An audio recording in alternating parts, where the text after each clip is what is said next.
Di tanah Pasundan, jauh sebelum zaman modern, hidup seorang raja besar yang namanya hingga kini masih diselimuti misteri dan legenda. Ia bukan sekadar pemimpin kerajaan. Ia adalah simbol kejayaan, kebijaksanaan, dan kekuatan spiritual. Dialah Prabu Siliwangi. Asal-usul Prabu Siliwangi. Kisah Prabu Siliwangi bermula dari sebuah kerajaan besar di tanah Sunda, yaitu Kerajaan Pajajaran. Nama asli Prabu Siliwangi dipercaya adalah Sri Baduga Maharaja. Ia lahir dari garis keturunan bangsawan yang kuat dan terhormat. Ayahnya adalah raja, dan sejak kecil ia telah dididik dalam ilmu kepemimpinan, perang, serta spiritualitas. Sejak muda, Sri Baduga Maharaja dikenal sebagai sosok yang bijaksana, pemberani, dan memiliki kepekaan batin yang tinggi. Perjalanan menuju tahta. Sebelum menjadi raja, perjalanan hidupnya tidaklah mudah. Ia harus melewati berbagai ujian. Mulai dari konflik internal kerajaan, perebutan kekuasaan, hingga ancaman dari kerajaan lain. Namun dengan kecerdasan dan keteguhan hati, ia berhasil mengatasi semua rintangan tersebut. Akhirnya, ia dinobatkan sebagai Raja Besar Pajajaran dan mendapatkan gelar Prabu Siliwangi, yang berarti raja yang harum namanya. Masa kejayaan Pajajaran. Di bawah kepemimpinannya, kerajaan Pajajaran mencapai puncak kejayaan. Rakyat hidup makmur. Hukum ditegakkan dengan adil. Pertanian berkembang pesat. Dan keamanan terjaga dengan baik. Prabu Siliwangi dikenal sebagai raja yang sangat dekat dengan rakyatnya. Ia sering turun langsung melihat kondisi masyarakat. Tak hanya itu, ia juga dikenal memiliki kemampuan spiritual tinggi, yang membuatnya disegani bukan hanya sebagai raja, tapi juga sebagai sosok yang dituakan. Pertemuan dengan Islam dan konflik batin. Pada masa itu, ajaran Islam mulai berkembang di tanah Jawa, terutama melalui para wali seperti Masjid Sunan Gunung Jati. Menurut beberapa kisah, Prabu Siliwangi menghadapi dilema besar. Di satu sisi, ia ingin menjaga tradisi leluhur. Di sisi lain, ia melihat perkembangan agama baru yang membawa perubahan besar. Konflik batin ini menjadi bagian penting dalam kisahnya. Bahkan, dalam beberapa versi cerita, disebutkan bahwa anaknya sendiri menjadi tokoh penyebar Islam. Moksa dan hilangnya sang raja. Inilah bagian paling misterius dari kisah Prabu Siliwangi. Ketika masa pemerintahannya mulai berakhir, ia tidak wafat seperti manusia biasa. Melainkan, ia moksa, menghilang secara gaib. Konon, ia bersama para pengikut setianya berubah menjadi makhluk halus atau penjaga alam gaib di tanah Sunda. Salah satu legenda yang paling terkenal menyebutkan bahwa ia berubah menjadi harimau putih penjaga hutan. Hingga kini, masyarakat masih percaya bahwa Prabu Siliwangi tidak benar-benar hilang, melainkan masih menjaga tanah Sunda dari dunia tak kasat mata. Warisan dan makna kisah Prabu Siliwangi. Kisah Prabu Siliwangi bukan hanya cerita sejarah, tetapi juga syarat makna kehidupan. Tentang kepemimpinan yang adil. Tentang kesetiaan pada tradisi. Tentang konflik antara perubahan dan keyakinan. Dan tentang perjalanan spiritual manusia. Ia menjadi simbol kebesaran budaya Sunda. Dan hingga kini, namanya tetap hidup dalam cerita rakyat, budaya, dan kepercayaan masyarakat. Prabu Siliwangi. Seorang raja. Seorang legenda. Dan mungkin, seorang penjaga yang tak pernah benar-benar pergi. Apakah kisah ini hanya legenda? Ataukah ada kebenaran yang tersembunyi di baliknya? Semua kembali pada keyakinan masing-masing. Salam Rahayu. Di tanah Sunda, nama Prabu Siliwangi bukan sekadar nama seorang raja. Ia adalah sosok yang diselimuti sejarah, legenda, dan kisah-kisah gaib yang diwariskan turun-temurun. Banyak orang percaya bahwa Prabu Siliwangi adalah raja besar kerajaan Pajajaran yang memiliki kesaktian luar biasa. Namun, di antara semua kisah tentang dirinya, ada satu cerita yang paling terkenal dan masih dipercaya hingga hari ini. Prabu Siliwangi dikatakan menghilang bersama para pengikutnya dan berubah menjadi harimau. Benarkah itu hanya mitos? Ataukah legenda tersebut menyimpan pesan dan makna yang jauh lebih dalam? Dalam video ini, kita akan membahas kisah lengkap Prabu Siliwangi, kejayaan kerajaan Pajajaran, kemunculan harimau-harimau gaib, hingga alasan mengapa nama Prabu Siliwangi masih sangat dihormati oleh masyarakat Sunda sampai sekarang. Siapa sebenarnya Prabu Siliwangi? Nama Prabu Siliwangi sebenarnya bukan nama asli satu orang. Menurut banyak naskah dan cerita rakyat Sunda, Prabu Siliwangi adalah gelar bagi raja-raja besar Pajajaran. Namun sosok yang paling sering disebut sebagai Prabu Siliwangi adalah Sri Baduga Maharaja. Ia adalah raja besar kerajaan Pajajaran yang memerintah sekitar abad ke-15. Sri Baduga dikenal sebagai pemimpin yang bijaksana, tegas, dan dicintai rakyatnya. Di masa pemerintahannya, Pajajaran mengalami masa kejayaan. Kerajaan menjadi makmur. Sawah luas. Perdagangan ramai. Rakyat hidup tenang. Konon, karena kebijaksanaannya itulah, rakyat kemudian menyebutnya dengan nama Prabu Siliwangi, yang berarti Raja Agung yang harum namanya. Tetapi, selain terkenal sebagai raja yang adil, Prabu Siliwangi juga dikenal memiliki ilmu spiritual yang sangat tinggi. Dalam berbagai cerita, ia dikatakan mampu berjalan sangat cepat, menghilang dari pandangan, berbicara dengan makhluk gaib, dan memiliki penjaga berupa harimau-harimau sakti. Harimau dalam kepercayaan tanah Sunda. Untuk memahami mengapa Prabu Siliwangi selalu dikaitkan dengan harimau, kita harus memahami bagaimana masyarakat Sunda memandang hewan ini. Bagi masyarakat Sunda kuno, harimau bukan sekadar binatang buas. Harimau dianggap sebagai lambang keberanian, kewibawaan, kekuatan, penjaga hutan, dan pelindung dari roh jahat. Di masa lalu, banyak orang Sunda percaya bahwa para leluhur yang sakti dapat menjelma menjadi harimau. Karena itulah, harimau sering disebut dengan nama yang lebih halus, seperti Mauung, Si Belang, Eyang, atau Karuhun. Masyarakat tidak berani menyebut harimau sembarangan. Mereka percaya bahwa harimau bisa mendengar. Dan bila dihormati, harimau tidak akan mengganggu. Dalam banyak kampung di Jawa Barat dan Banten, hingga sekarang masih ada cerita tentang Mauung Penjaga, yaitu harimau gaib yang dipercaya menjaga tempat-tempat keramat. Dan dari semua kisah itu, harimau paling terkenal adalah harimau milik Prabu Siliwangi. Prabu Siliwangi dan Harimau Putih. Konon, Prabu Siliwangi memiliki seekor harimau putih yang selalu menemaninya. Harimau itu bukan harimau biasa. Ia dipercaya sebagai penjaga kerajaan dan pelindung sang raja. Banyak cerita rakyat menyebut bahwa harimau putih itu dapat muncul tiba-tiba, menghilang dalam sekejap, mengetahui niat jahat seseorang, dan melindungi Prabu Siliwangi dari bahaya.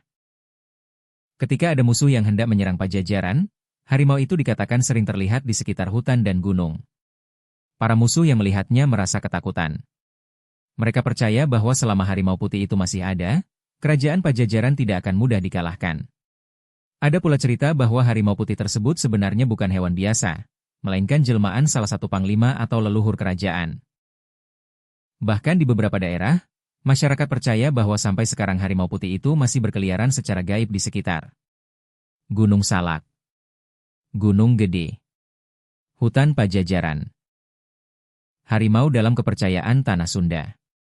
Untuk memahami mengapa Prabu Siliwangi selalu dikaitkan dengan harimau, kita harus memahami bagaimana masyarakat Sunda memandang hewan ini.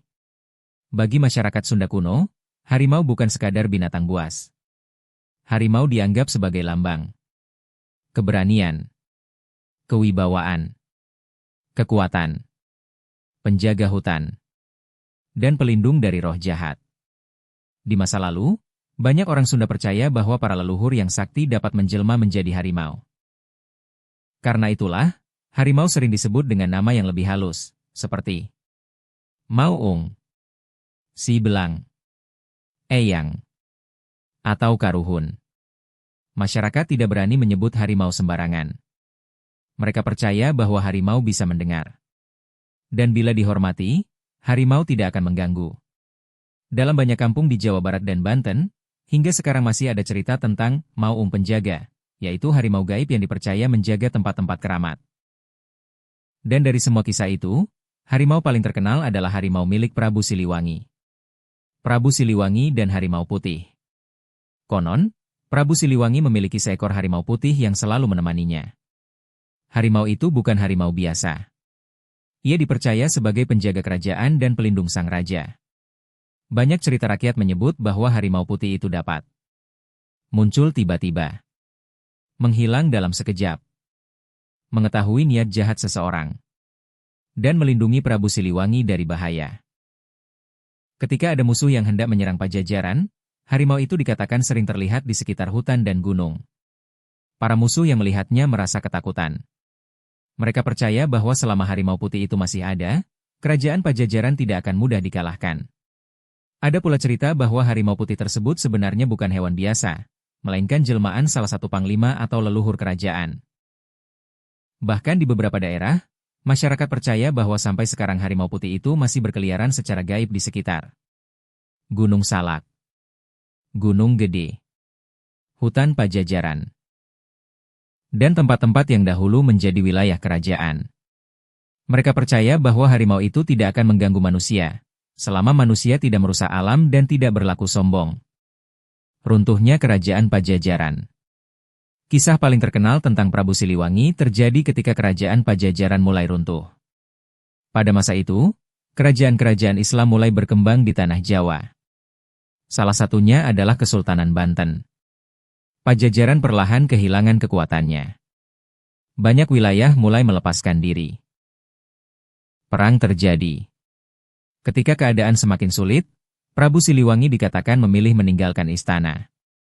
Namun, ia tidak pergi sendirian. Ia pergi bersama para pengikut setianya. Mereka berjalan menuju hutan, gunung, dan tempat-tempat yang jauh dari manusia. Sebelum menghilang, konon Prabu Siliwangi berkata, "Suatu saat, jika tanah Sunda dalam bahaya, kami akan kembali." Setelah itu, Prabu Siliwangi dan para pengikutnya lenyap. Tidak ada yang tahu kemana mereka pergi. Tidak ada yang menemukan jasad mereka. Dan sejak saat itulah, muncul legenda bahwa Prabu Siliwangi dan para pengikutnya berubah menjadi harimau. Legenda manusia berubah menjadi harimau. Dalam cerita rakyat Sunda, ada kisah bahwa ketika Prabu Siliwangi meninggalkan Pajajaran, ia masuk ke dalam hutan keramat. Di sana, ia melakukan semedi terakhir bersama para pengikutnya. Semedi itu dilakukan agar mereka tidak ditangkap musuh. Namun juga agar mereka dapat terus menjaga tanah Sunda. Ketika semedi selesai, tubuh mereka perlahan berubah. Tangan menjadi kaki. Kulit menjadi belang. Mata berubah tajam. Dan satu persatu, mereka menjelma menjadi harimau. Prabu Siliwangi sendiri dipercaya berubah menjadi harimau putih besar. Sedangkan para pengikutnya berubah menjadi harimau biasa. Mereka kemudian masuk ke dalam hutan dan tidak pernah terlihat lagi. Tetapi masyarakat percaya, mereka belum benar-benar hilang. Mereka hanya berada di alam yang berbeda. Karena itulah, banyak orang Sunda zaman dahulu sangat menghormati harimau. Mereka percaya, mungkin saja harimau yang mereka lihat di hutan adalah jelmaan pengikut Prabu Siliwangi. Penampakan harimau Prabu Siliwangi. Hingga sekarang, masih banyak cerita tentang penampakan harimau yang dikaitkan dengan Prabu Siliwangi. Beberapa orang mengaku pernah melihat seekor harimau besar di pinggir hutan. Namun anehnya, harimau itu tidak menyerang. Ia hanya menatap, lalu menghilang. Ada juga cerita dari para pendaki gunung yang melihat harimau putih di tengah kabut. Ketika didekati, harimau itu lenyap begitu saja. Di beberapa tempat keramat, terutama yang berkaitan dengan Pajajaran, masyarakat kadang mendengar suara auman harimau pada malam hari. Padahal di daerah itu sudah tidak ada harimau lagi. Sebagian orang percaya itu hanyalah imajinasi. Tetapi sebagian lainnya yakin bahwa itu adalah tanda bahwa Prabu Siliwangi masih menjaga tanah Sunda. Makna di balik kisah harimau Prabu Siliwangi. Terlepas dari benar atau tidaknya kisah tersebut, legenda Prabu Siliwangi dan harimau sebenarnya memiliki makna yang sangat dalam. Harimau dalam kisah ini melambangkan keberanian menjaga kebenaran, kesetiaan kepada tanah kelahiran, kekuatan yang tidak selalu terlihat, dan semangat leluhur yang tidak pernah hilang. Prabu Siliwangi mungkin tidak benar-benar berubah menjadi harimau. Namun masyarakat Sunda ingin menggambarkan bahwa seorang pemimpin besar tidak pernah benar-benar mati. Namanya akan terus hidup. Semangatnya akan terus ada. Dan ajarannya akan tetap dijaga oleh generasi berikutnya. Harimau putih menjadi simbol bahwa Prabu Siliwangi masih mengawasi tanah Sunda dari tempat yang tidak terlihat. Mengapa kisah ini masih dipercaya sampai sekarang? Karena legenda ini bukan hanya cerita menakutkan. Kisah ini sudah menjadi bagian dari budaya masyarakat Sunda. Banyak orang tua masih menceritakannya kepada anak-anak mereka. Banyak tempat masih dianggap keramat karena dipercaya pernah dilewati Prabu Siliwangi. Bahkan sampai sekarang, nama Prabu Siliwangi masih digunakan untuk jalan, gedung, universitas, pasukan militer, dan berbagai simbol kebanggaan masyarakat Sunda. Itu menunjukkan bahwa Prabu Siliwangi bukan sekadar tokoh masa lalu. Ia telah menjadi lambang kehormatan dan jati diri. Kisah Prabu Siliwangi dan harimaunya mungkin tidak bisa dibuktikan secara pasti. Namun legenda itu telah hidup selama ratusan tahun. Ia diwariskan dari mulut ke mulut. Diceritakan di kampung-kampung, di hutan, di gunung, dan di tengah masyarakat Sunda. Apakah Prabu Siliwangi benar-benar berubah menjadi harimau? Tidak ada yang tahu. Tetapi satu hal yang pasti. Nama Prabu Siliwangi akan selalu hidup. Dan selama tanah Sunda masih ada, kisah tentang sang raja dan harimau putihnya akan terus diceritakan. Di balik kabut hutan dan sunyi pegunungan, masyarakat Sunda percaya bahwa masih ada sosok yang menjaga. Seekor harimau putih yang berjalan perlahan di antara pepohonan. Bukan sekadar hewan, melainkan bayangan dari seorang raja besar. Prabu Siliwangi. Salam Rahayu.